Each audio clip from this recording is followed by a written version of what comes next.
करना है। मैं डर गई कि पता नहीं मुझे और ही प्रॉब्लम पता नहीं हो गई है। हॉस्पिटल में ही रो रही थी कि मेरे साथ पता नहीं क्या हो गया, कंट्रोल नहीं हो रहा था। बट थैंक यू मेरी फैमिली का, मेरे फ्रेंड्स का, मेरे नेबर्स का, सबने मुझे बहुत सपोर्ट किया है। थैंक यू आप सबका। अगर आप मेरी वीडियो देख रहे हो तो आप सबका बहुत बहुत thanks. Hello lovely people, welcome back to my channel. My name is Kudrat Kaur. और आज की वीडियो में मैं आपके साथ शेयर करने वाली हूँ कि मुझे मेडिकल इश्यू जो हुआ था वो क्या हुआ था।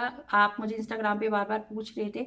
कुछ लोगों को तो मैंने बताया भी था कि मुझे क्या प्रॉब्लम हुई है, फिर भी पूछ रहे हैं काफ़ी लोग जिनको नहीं पता। तो मैंने सोचा कि एक वीडियो के थ्रू आप सबको बता दूँ, और बार बार सबको बताना भी डिफिकल्ट होता है। जो मेन मकसद है मेरा इस वीडियो को शूट करने का वो ये है कि अगर कोई पूरी दुनिया में, लाखों करोड़ों की दुनिया में अगर 10 लोगों को भी, लेडीज को भी ये प्रॉब्लम है, 10 में से एक भी अगर मेरी वीडियो देख लेती है, तो जो उनकी मेंटली स्ट्रेस है या कोई मतलब शायद उनको मेरी इस वीडियो से हेल्प हो, इन्फॉर्मेशन कुछ मिल पाए। तो इसलिए मैं वीडियो जो है वो शेयर कर रही हूँ। और ये वीडियो शेयर करते हुए मुझे पता है काफ़ी लोग ऐसे हैं जो मेरे साथ करते भी हैं, जो स्पेशली जो नॉन होते हैं, जो अननोन होते हैं वो इतना तवज्जो नहीं देते हैं। जो नॉन होते हैं ना वो आपको बहुत ज़्यादा, कई लोग होते हैं, सबकी बात नहीं मैं करती, क्रिटिसाइज करते हैं, या आप जब मिलते हो आपका मजाक बनाते हैं, आपकी वीडियो का मजाक बनाते हैं, या टॉन्ट कसते हैं आपको, ऐसे करते हैं। तो मुझे उन लोगों की परवाह नहीं है, क्योंकि मैं सिर्फ ये वीडियो शेयर करके किसी की ज़िंदगी, सोचा है कि शायद ज़िंदगी किसी के बच पाए। मेंटली जो अपसेट हो जाते हैं, शायद उनकी वो मेंटली जो हेल्थ है वो ठीक हो पाए। तो सबसे पहले तो डिस्क्लेमर मैं ये दूंगी कि मैं कोई डॉक्टर नहीं हूँ या कोई एक्सपर्ट नहीं हूँ, स्पेशलिस्ट नहीं हूँ। ये सिर्फ मैं अपना एक्सपीरियंस शेयर कर रही हूँ, तो शायद इससे आपको हेल्प हो जाए। और दूसरी बात मैं ये कहूँगी, अगर आपको कोई भी प्रॉब्लम लगती है, स्पेशली ब्रेस्ट में अगर आपको कोई भी प्रॉब्लम लगती है, तो आप जो है वो डॉक्टर के पास बहुत वेट ना करें, ना ही अपने घरेलू टोटके ज़्यादा अपनाएं। अगर आपको अपनाने भी हैं, ज़्यादा से ज़्यादा 1 वीक 10 दिन अपनाएं। अगर आपको लगता है कि नहीं फर्क पड़ रहा, then you should go and see your doctor. Don't waste more time, आपको ज़्यादा टाइम वेस्ट नहीं करना है। मैंने भी ऐसा ही किया था, मैंने ज़्यादा टाइम नहीं वेस्ट किया। जैसे जैसे मुझे लगा कि मैं डॉक्टरों के पास भागती रही हूँ, जाती रही हूँ, तो वो सब मैं आपके साथ जो है वो शेयर कर रही हूँ। तो इसलिए वीडियो को मैं डिटेल में फर्स्ट से लेके जो भी मेरे साथ हुआ, मैं एंड तक कैसे कराया ठीक, उसको क्या ट्रीटमेंट ली, मैंने घर में क्या किया, वो सब मैं आपके साथ शेयर करूंगी। लेकिन अगर वीडियो आपको बताते हुए बहुत ज़्यादा लंबी हो जाएगी तो मैं इसको 2 भागों में जो है वो कर दूंगी। ठीक है जी। तो स्टार्ट करते हैं कि अभी 1.5 मंथ हो गया है, लास्ट, हाँ लास्ट मंथ कह सकते हैं, स्टार्टिंग में जब मुझे मतलब पीरियड स्टार्ट हुए थे, तो जो मेरी लेफ्ट साइड ब्रेस्ट है ना, वहाँ पे मुझे ना थोड़ी सी मुझे पेन फील हुई, हल्की सी टच करते हुए मुझे पेन हो रहा था। तो एक्चुअली मुझे ना 4 साल पहले भी पेन ऐसा ही होता था, तो मैं इंडिया गई थी चेक करवाने के लिए, तो वहाँ पर ऐसा आया था कि छोटी सी सिस्ट है। तो डॉक्टर ने मुझे ऐसे मेडिसिन, मसाज वगैरह और हॉट कंप्रेस करने के लिए बोला था, वो मैंने किया तो इट वाज ओके। फिर 2 years बैक फिर से मुझे यहीं पर केनिया में प्रॉब्लम हुई, तब तो मैं इंडिया चली गई थी, फर्स्ट टाइम था। तो ये सेकेंड टाइम था, फिर से मुझे लगा कि कुछ मतलब सिस्ट है टच करने, क्योंकि मेरी आदत है, मैं डायग्नोज जो है वो करती रहती हूँ, अपने आप चेक वगैरह करती रहती हूँ। तो मैंने जब चेक किया मुझे लगा कि फिर से ना वो प्रॉब्लम स्टार्ट हो रही है, और हल्की सी मुझे पेन भी हो रही थी टच करते हुए। तो मैं डॉक्टर के पास गई यहीं पर केनिया में ही। तो उन्होंने जब स्कैनिंग वगैरह की तो आया कि सिस्ट जो है वो बहुत छोटी है और अपने आप ही जो है वो डिसॉल्व हो जाएगी। तो आई वॉज वेरी हैप्पी ना। देन आफ्टर, जैसे मैंने बताया आपको, लास्ट मंथ की बात है, ये दिसंबर की स्टार्टिंग की बात है। और ये प्रॉब्लम मुझे जब स्टार्ट हुई, मतलब मुझे लगा कि हल्की सी ना मेरे उस साइड में पेन हो रही है। तो 2 दिन तो मैंने सोचा कि चलो शायद नॉर्मल हो गया ना, पहले भी हुआ। और यहाँ पर मुझे ना थोड़ा सा लगता है कि मेरे से ना बहुत बड़ी गलती हुई है, पता नहीं उसकी वजह से ये आगे प्रॉब्लम बढ़ी हो। मैं आगे आगे आपको स्टेप बाय स्टेप बताऊंगी। तो मुझे था कि डॉक्टर ने बोला था कि हॉट कॉम्प्रेस जो है वो आपको करना है। पता नहीं कैसे मेरे माइंड से क्या हुआ, आई डोंट नो। जो वो चीज थी ना, जो हॉट बैग होता है, इतना गर्म लेके मैंने डायरेक्टली उसके ऊपर 2-3 बार ना लगा दिया। आई फेल्ट कि वेरी, मतलब बहुत हॉट है, क्योंकि ये हमारा एरिया जो होता है बहुत ही सेंसिटिव होता है। तो बहुत हॉट होने की वजह से मुझे ऐसे लगता है कि शायद इन्फ्लेमेशन जो है वो सिस्ट में बढ़ गई, उसकी वजह से शायद ये प्रॉब्लम हो गई। बाकी भगवान जानता है कि उसकी वजह से हुई क्या, कैसे हुई। तो जब ये किया तो 2 दिन बाद ना मुझे रात को जो है वो चिल्स आई। चिल्स आपको पता है बहुत ठंडी लगती है। 4-5 ब्लैंकेट्स मैंने लिए, 2-2 स्वेटर, कैप, सॉक्स वगैरह सब कुछ पहनी। हाथ मेरे ठंडे, पैर मेरे ठंडे हो गए, ऐसे ऐसे लग रहा था कि पैरों से ठंडी चढ़ रही है, सर की तरफ से निकल रही है। फिर पैरों से जब चढ़ती थी तो ऐसे मेरा पूरी बॉडी जो है वो कांपती थी। मतलब इतने ज्यादा चिल्स जो है वो आ रहे थे, हीटर वगैरह लगाया तब भी वो ठंडी खत्म नहीं हो रही थी। और हाथ में ना मुझे ऐसे लग रहा था कि जैसे ना सर्कल सा फील हो रहा था, मुझे पता नहीं यहाँ से ना सेक निकल रहा है और बाकी सब एरिया जो है हाथों में ठंडा है और पैर वगैरह सब ठंडे हो गए। मुझे लगा वो भी मेरा टाइम, अब पता नहीं क्या हुआ, ठंडी बॉडी पड़ गई थी मेरी। तो उसके बाद थोड़ी देर बाद ठीक हो रही थी, थोड़ी देर बाद आधा घंटा, घंटा ठीक है, उसके बाद फिर से स्टार्ट हो रही थी, आधा घंटा ठीक है, घंटा ठीक है, फिर से ऐसे ही हो रहा था, चीज आ रहे थे मुझको। तो घर में जो भी पैरासीटामोल वगैरह थी वो रात को मैंने ली। Next I went to doctor. वो जस्ट नॉर्मल डॉक्टर थे जो नॉर्मल होते हैं हर एक चीज को चेक करने के लिए। तो नॉर्मल डॉक्टर थे, उनके पास में गई कि ऐसे मुझे ऐसे हो रहा है रात को, है ना। तो उनको मैंने ये वाली प्रॉब्लम भी दिखाई कि मुझे ऐसे ना पेन हो रहा है हल्का हल्का सा।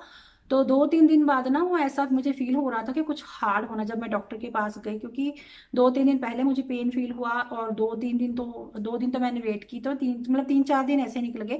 तब तक मुझे उस एरिया में ना थोड़ा सा हार्डनेस फील होने लगी थी कि कोई चीज है, लंप है, क्या है, आई डोंट नो।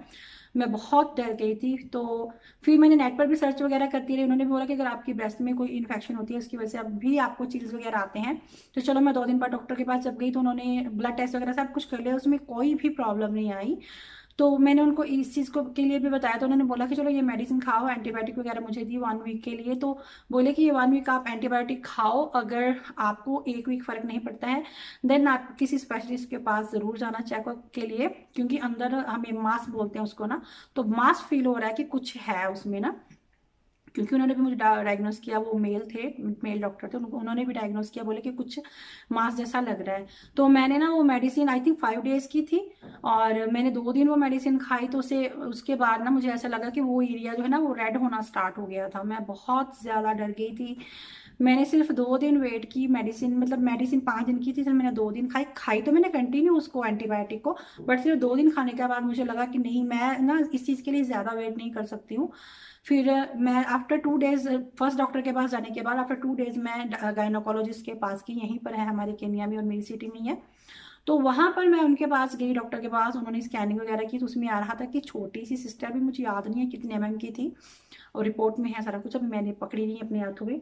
तो उन्होंने बोला कि छोटी सी सिस्ट है, लेकिन साथ में कुछ और भी शो हो रहा है स्कैनिंग में, लेकिन हम कंफर्म नहीं है कि वो है क्या, मास है किसी चीज का ना। फिर उन्होंने मुझे बोला कि वो आई थिंक FNA बोलते हैं शायद, वो इंजेक्शन डाल के वो अंदर से फ्लूइड वगैरह लेते हैं, फिर उसका जो है वो टेस्ट करते हैं कि किस चीज की वजह से ये प्रॉब्लम है, क्या है अंदर ना। तो मैं बहुत ज्यादा डर गई थी, मेरा दिमाग एकदम ऊपर हो गया। मुझे तो यही था कि बस मुझे वो वाली प्रॉब्लम हो गई है। और मेरा पता नहीं क्या हो गया जब डॉक्टर ने बोला वो, क्योंकि मेरी एक फ्रेंड को भी हुआ था, उसने भी बोला कि अगर आप FNA वगैरह करवाते हो, कई बार क्या होता है ऐसी कोई प्रॉब्लम होती है तो पूरी बॉडी में जो है वो फैल जाती है।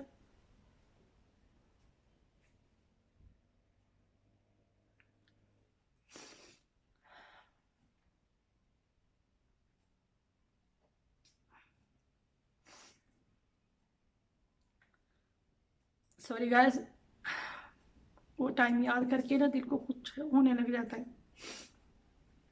तो मैं वहां पर भी रो।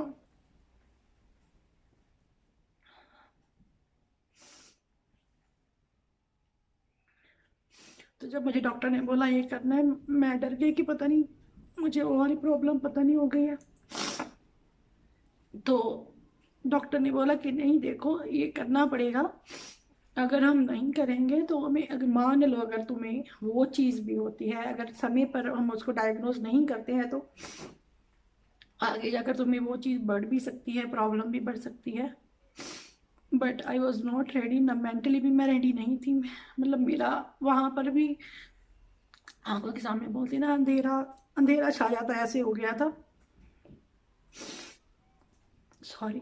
तो वहां पर भी मेरे साथ, मैं आंखों के सामने अंधेरा छा गया था, दिमाग जैसे सुन्न हो जाता है ना, ऐसे हो गया था कि पता नहीं मुझे वही प्रॉब्लम हो गई है। मैं ना कुछ वैसे भी ओवर थिंक ज्यादा करती हूँ, अगर मुझे कोई बात बोल दे तो मैं उसको सोचती रहती हूँ, ऐसे होगा ऐसे होगा, उससे मुझे प्रॉब्लम और भी बढ़ जाती है। तो मैंने डॉक्टर को बोला मैं अभी तो नहीं करवाऊंगी, चलो अभी थोड़े दिन ही हुए हैं स्टार्ट हुए को, वी कैन वेट, है ना। चलो मेडिसिन एंटीबायोटिक तो मैं ले ही रही थी। डॉक्टर ने कहा तुम ना जो एंटीबायोटिक है वही आप कंटिन्यू करो। और उसने ना, तो डॉक्टर ने मुझे एक और टैबलेट लिख दी थी, वो मैं टैबलेट लेनी स्टार्ट कर दी। मैंने सोचा चलो एक वीक वेट करते हैं। तब थोड़ी रेडनेस थी। देन आफ्टर मैं बहुत ज़्यादा डर गई थी, तो अपनी रिपोर्ट कभी किसी को भेज, कभी इंडिया भेज, कभी उधर भेज, कभी उधर भेज, उसको दिखा। तो उसके बाद मतलब वो अंदर थी ना वो चीज़। देन आफ्टर आई थिंक उसके 1 वीक बाद वो तो ना स्वेलिंग वगैरह बहुत ज़्यादा बढ़ गई थी। तो मेरी सिस्टर ने मुझे बोला कि मेरे जीजू के पैर पे ना स्वेलिंग हुई था, उसने बर्फ़ की, वो जो डॉक्टर ने बोला कि बर्फ़ के साथ उसको क्या बोलते हैं, टकोर क्या बोलते हैं उसको, वो करो। तो मैंने भी वैसे नेट पर पढ़ा ही था, तो मेरे दिमाग से तब पहले स्लिप हो गया। तो फिर मैंने क्या करना स्टार्ट किया, जो बर्फ़ का पानी भर के ना एक प्लास्टिक के डिब्बे में फ्रीज़र में रख के, तो डिब्बा ही डायरेक्ट मैं उस एरिया पे लगा रही थी। तो उससे रेगुलर मैं 3-4 बार कर रही थी उसको, थोड़ा थोड़ा ना 10-15 मिनट ऐसे 3-4 बार दिन में कर रही थी। तो उससे जो रेडनेस है एकदम खत्म हो गई थी। और जो अंदर की जो मुझे हार्डनेस फील हो रही थी वो भी इतनी मुझे मतलब लगने लग गई थी। तो मुझे भी फील होने लग गया था कि कुछ ना पहले मतलब बहुत ज़्यादा ऐसा कुछ लग रहा था, उसके बाद मुझे ऐसे लग रहा था कि शार्प के ऐसे इस तरीके से आ रहा है। तो मतलब मोटा भी काफ़ी लग रहा था, आगे से थोड़ा पतला था और पीछे से मुझे काफ़ी ऐसा मोटा सा लग रहा था, थिक सा लग रहा था। मैं बहुत डरी हुई थी, बस डे एंड नाइट में रोती रहती थी और बस बाबा जी के आगे प्रेयर ही करती रहती थी कि बस मुझे ठीक कर दो, ठीक कर दो, ऐसे कोई प्रॉब्लम मत देना मुझे। देन फिर मैं वापस मैंने ना जब प्रॉब्लम नहीं हटी आफ्टर 1 वीक, मैं डॉक्टर ने मुझे बोला था कि मेडिसिन ख़त्म करो और आफ्टर 1 वीक मेरे पास वापस आना। फिर मैं आफ्टर 1 वीक वापस गई। तो वो जो इन्फ्लेमेशन तो चलो कम हो गई थी, बट अभी भी वो हार्डनेस जो थी वो मांस अभी भी था अंदर, बिल्कुल वो कम नहीं उसके बाद हुआ, बिल्कुल भी उसके बाद वो कम नहीं हुआ। फिर डॉक्टर ने बोला कि तुम्हें ना BFNA करवाना ही पड़ेगा। फिर मैंने बताया ना, पहले भी बोला, फिर भी मैं बहुत डर गई थी। मैंने बोला कि ऐसे करते हैं, एक बार मेमोग्राफी कर लेते हैं। मैंने डॉक्टर को बोला कि प्लीज़ एक बार मेमोग्राफी कर लेते हैं, तो उसमें देखते हैं क्या है, फिर उसके अकॉर्डिंग देखेंगे। मतलब मैं इज़ नॉट प्रिपेयर ना, मेंटली मैं बिल्कुल भी रेडी नहीं थी। तो फिर मैंने मेमोग्राफी करवाई। जब मैं मेमोग्राफी भी करवाने गई, तो जो मेमोग्राफी करने वाली थी डॉक्टर, उन्होंने मुझे बोला कि मेमोग्राफी कर रही हूँ, बट अगर डॉक्टर हमारे वहाँ के मेमोग्राफी जो करते हैं मतलब चेक करते हैं, वो बोलेंगे कि तुम्हें वापस स्कैनिंग की ज़रूरत है उसी टाइम, तो हम करेंगे, लेकिन वो फ्री होगी। आफ्टर अगर उनको मेमोग्राफी में कोई प्रॉब्लम दिखाई देती है तो वो स्कैनिंग वापस करेंगे। उन दोनों को आई थिंक वो कंपेयर करते हैं कि जो मेमोग्राफी में दिखाई दिया क्या वही है या कोई प्रॉब्लम दोनों चीज़ों में आ रही है। तो चलो मेमोग्राफी तो मैंने करवाई। देन आफ्टर जब मैं मेमोग्राफी लेने गई, तो वहाँ से मुझे बोला गया रिसेप्शन पर कि डॉक्टर ने आपको मिलना है। मैं आपको बता नहीं सकती वो टाइम भी मेरे लिए कैसा था। मैं हॉस्पिटल में ही रो रही थी कि मेरे साथ पता नहीं क्या हो गया, कंट्रोल नहीं हो रहा था, कहीं और ध्यान ही नहीं जा रहा था। फिर डॉक्टर ने मुझे बुलाया, मैं बस वाहिगुरु वाहिगुरु अपनी प्रेयर्स जो होती हैं वो करती रही। फिर जब मुझे वापस वो स्कैनिंग के लिए लेकर गई,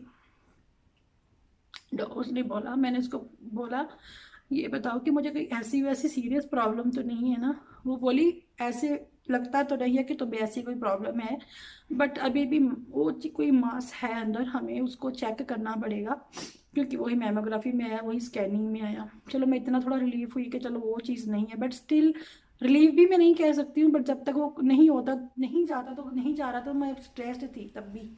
चलो थोड़ा सा मुझे ऐसे हुआ। फिर मुझे यहाँ अंदर ही है हमारे, उन्होंने बोला कि तुम ऑन्कोलॉजिस्ट के पास जाओ। ऑन्कोलॉजिस्ट, आपको जिनको नहीं पता मैं बता दे रही हूँ, ऑन्कोलॉजिस्ट उनको बोलते हैं डॉक्टर्स जो कैंसर के ट्रीटमेंट वगैरह करते हैं ना, वो वाले डॉक्टर होते हैं ऑन्कोलॉजिस्ट।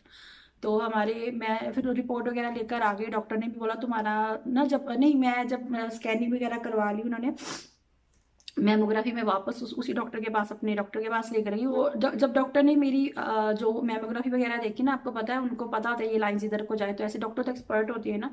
तो उन्होंने देखते ही मुझे, डॉक्टर ने मेरी गाइड ने बोल दिया, लेडी डॉक्टर थी वो, उन्होंने मुझे देखते ही बोल दिया कि तुम्हारी ब्रेस्ट में ना पस हो गई है। पता नहीं वो मुझे बता भी रही थी कि ऐसे हो तो पानी होता है, अगर ऐसे हो तो अगर ऐसी वेव्स हों तो पानी होता है, पता नहीं वो ऐसी वेव्स हों तो बस होती है, उनको पता होगा ज़्यादा, मुझे तो नहीं पता। वो लेकिन बता रही थी, मेरा इतना माइंड नहीं था उस टाइम ना, आई वॉज सो अपसेट। तो उन्होंने बोला कि मुझे मतलब बस ही लग रही है, ऐसा करो तुम ना कट करवा के इसको निकलवा लो। वो आई थिंक जब स्टार्ट हुआ आफ्टर वीक और 10 डेज की बात है, तो तुम ना वो बस कट कट करके मैं निकाल निकाल देती